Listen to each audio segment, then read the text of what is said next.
1 घंटे का टाइम है। 1 घंटे बाद चाहे पुलिस की लाठी चले, चाहे सरकार की गोली चले, अगर कोई तीनों अधिकारी सीनियर नहीं आए तो फिर मामला गड़बड़ होगा। तो बख्शेंगे नहीं।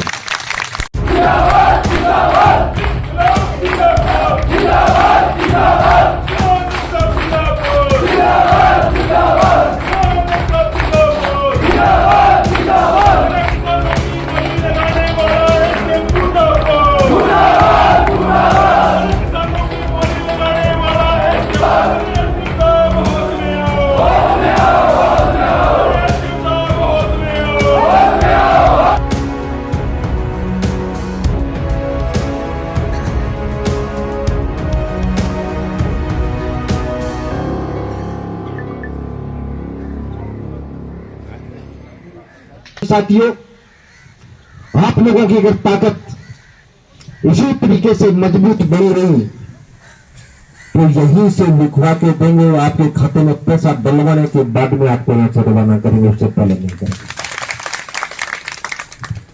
आंदोलन के दबाव में इन्होंने 2 काम किए हैं। कल हमने इनको बताया कि एक तो किसान फसल निकालने की तारीख कर चुका है, आपने रैंडम नंबर जारी नहीं किए। इन्होंने रातों रात में बात करके आज रैंडम नंबर जारी किए हैं। और दूसरी, हमने बार बार कहा कि जब सारी प्रक्रिया पूरी हो गई तो आप मिनिट्स जारी करें। वो भी सूचना दी है कि वो भी जारी कर दिए। लेकिन असल जो बात है वो पैसों की है कि 230 करोड़ रुपए वो 10-10.5 करोड़ रुपए की राशि आप लोगों के को बताई थी। और सारे कागज पत्तर देखने खोलने के बाद में वो कागज जी बता रहे थे 100 करोड़ से ऊपर का जो बीमा है उसमें से हमने निकाले हैं कि 13-13.5 करोड़ रुपए टिब्बा क्षेत्र के अगर जुल में थे। वो सारे कागज हमने तय किए कि 13-13.5 करोड़ रुपए वो और लेंगे। ये कागजों में निकल के आया है। तो मैं सीआईडी के बंदियों से और पुलिस प्रशासन के नौजवान अगर यहां पे है, 1 घंटे का टाइम है। 1 घंटे बाद चाहे पुलिस की लाठी चले, चाहे सरकार की गोली चले, अगर कोई तीनों अधिकारी सीनियर नहीं आए तो फिर मामला गड़बड़ होगा। तो बख्शेंगे नहीं। हजारों किसान कल से यहां पे बैठे हैं और कोई आश्वासन देके बात करके क्या किसान और संघर्ष समिति को बेवकूफ समझ लिया कि निचला 3-4 बुला देगा, थोड़ी बात करा देगा? कतई नहीं।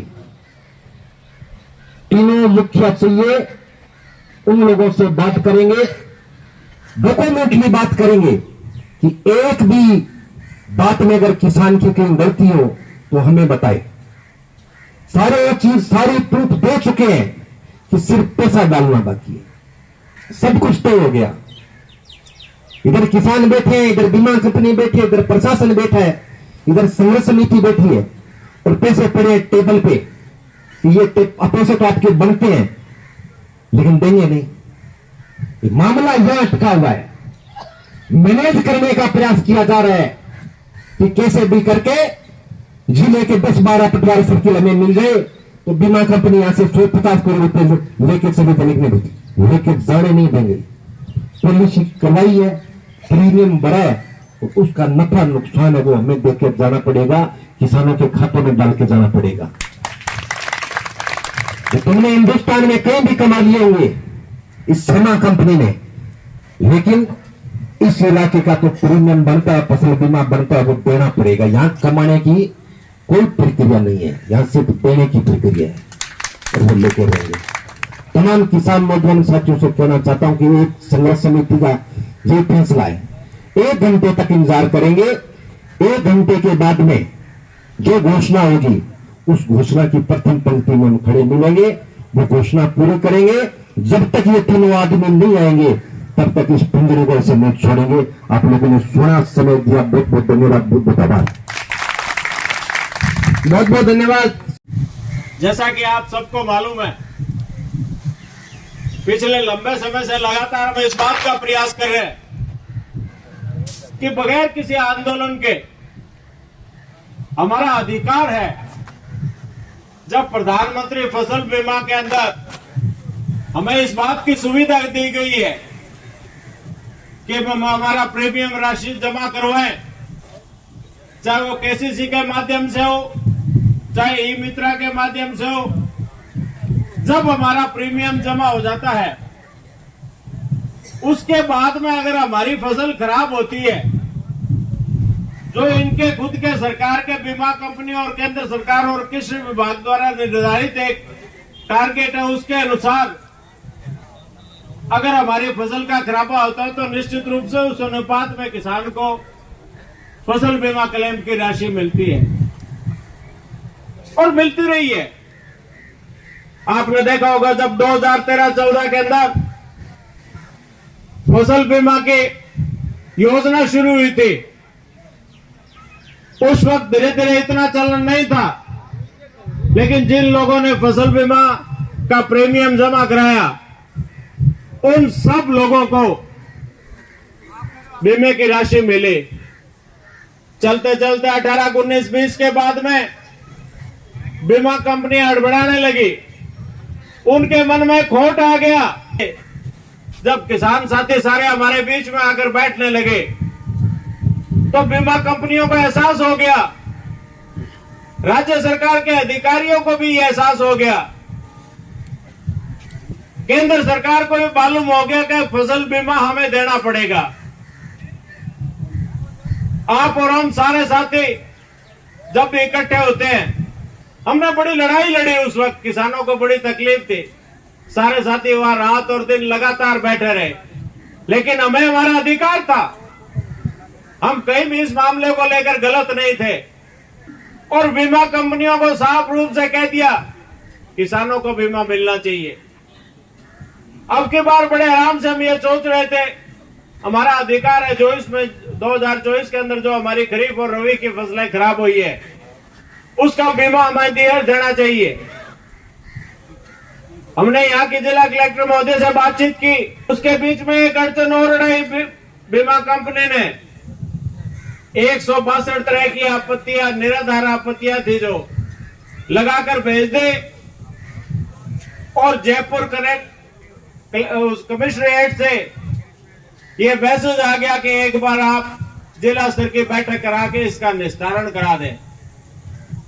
उस वक्त बीच में थोड़ा नाली का पानी आ गया था, 2-4 दिन उसमें 5-7 दिन लेट हुआ,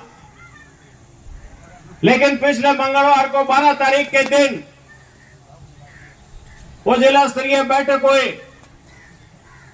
और कलेक्टर साहब और हमारे यहाँ के जो कृषि विभाग के अधिकारी थे, उन सब ने मिलकर, और हमारे उसमें जनप्रतिनिधि थे, उन्होंने मिलकर उन सारे आक्षेपों को हटाने का काम किया।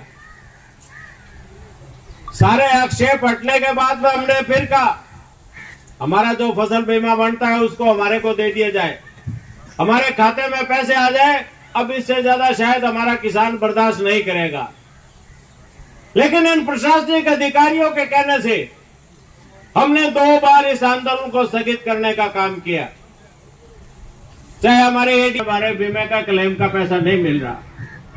फिर सभी साथियों ने सोचा, भाई राकेश जी ने, जसराम जी ने, कालू जी थोड़ी से बात की, सब लोगों से बात की, माननीय विधायक जी के भी कानों में ये बात डाली भी हमारा बीमा नहीं आ रहा है, तो सबका ये मन बना कि हमें फसल बीमे के लिए अब या आंदोलन करने के सिवाय या पड़ाव डालने के सिवाय हमारे पास कोई रास्ता नहीं है। और कल आप लोग जब पधारे और जब से लगातार ये पड़ाव इस बात के लिए चल रहा है कि जब हमें आश्वासन दिया गया था कि बीमा विभाग के स्टेट हेड, कृषि विभाग के समस्त अधिकारी और प्रशासनिक अधिकारी यहाँ हमारे बीच में बैठ के किसानों से बात करेंगे और हमारे फसल बीमा क्लेम की राशि डालने का काम करेंगे, किसी और से कोई ये समाचार नहीं आया।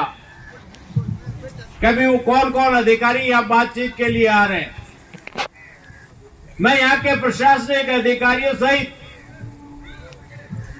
गंगानगर और जयपुर में बैठे अधिकारियों से भी ये कह देना चाहता हूं कि वो किसी बुढ़ावे में नहीं रहे। हम हमारा अधिकार का पैसा मांगते हैं, हम किसी से कोई भीख नहीं मांगते। हमने न जाने कितने आंदोलन लड़के फसल बीमा के क्लेम के लेकर या और अन्य आंदोलन के लेकर। जब भी टिब्बा क्षेत्र का किसान या सूरतगढ़ तहसील का किसान जब अंगड़ाई लेके खड़ा हो गया तो बगैर नतीजे के वापस अपने घर नहीं आए दे, ये चेतावनी आज इस सरपंच के अधिकारियों को देना चाहता हूं। हमारे अधिकारों की अनदेखी की गई तो चाहे कितना ही लंबा आंदोलन चला पड़ाए, चाहे किसी रूप में आंदोलन को लिया जाए और किसी भी स्थिति में अंदर जाना पड़े, हम उस सब को भुगतने के लिए तैयार है। फसल बीमा की मांग को लेकर के धरना यहाँ चल रहा है और जैसा कि साथियों ने बताया अभी तक कोई सक्षम अधिकारी जिसे आकर के बातचीत करनी चाहिए वो अभी बातचीत के लिए नहीं पहुंचे। यह सरकार की अधिकारियों की एक संवेदनहीनता है। इस तरह से आप आओ, आप बातचीत करो, बातचीत करने के बाद बातचीत से ही हल निकलेगा, बगैर बातचीत कोई हल निकलने वाला नहीं। कल हम गंगानगर में थे, पार्टी का कार्यक्रम था। जैसा कि राजेंद्र बहादुर जी ने कहा, जो एडीएम इस सारे के सारे सिस्टम को देखते हैं, फसल बीमा को, रीना चिंपा जी से हमारी पूरी की पूरी संबंध में बातचीत हुई है और उन्हें भी कल इस बात को कहा गया है, चेताया गया है कि सूरतगढ़ के अंदर जो धरना चल रहा है आपको उनकी बात सुन करके और उस मामले को जल्दी से जल्दी निपटाना चाहिए। 2024 करीब का अभी तक फसल बीमा नहीं आया, रवि का अभी तक फसल बीमा नहीं आया। कितनी बार डीजीआरसी की मीटिंग होगी, डीजीआरसी के अंदर आपने सारे के सारे फैसले कर लिए और डीजीआरसी की मीटिंग होने के बाद जयपुर से फिर आपकी बार बार फाइलें क्यों नोट करके आती है?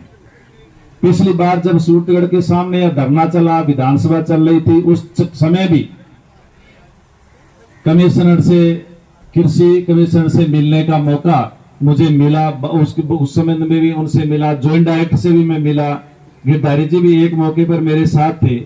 तो इसलिए ये जो बीमा की बात है, ये बार बार चाहे जयपुर का मसला हो, जयपुर तक की बात पहुंचाने की बात हो, चाहे गंगानगर पहुंचाने की बात हो, हमेशा से आपकी बात को जिम्मेदारी के साथ पहुंचाने का काम किया जाता है।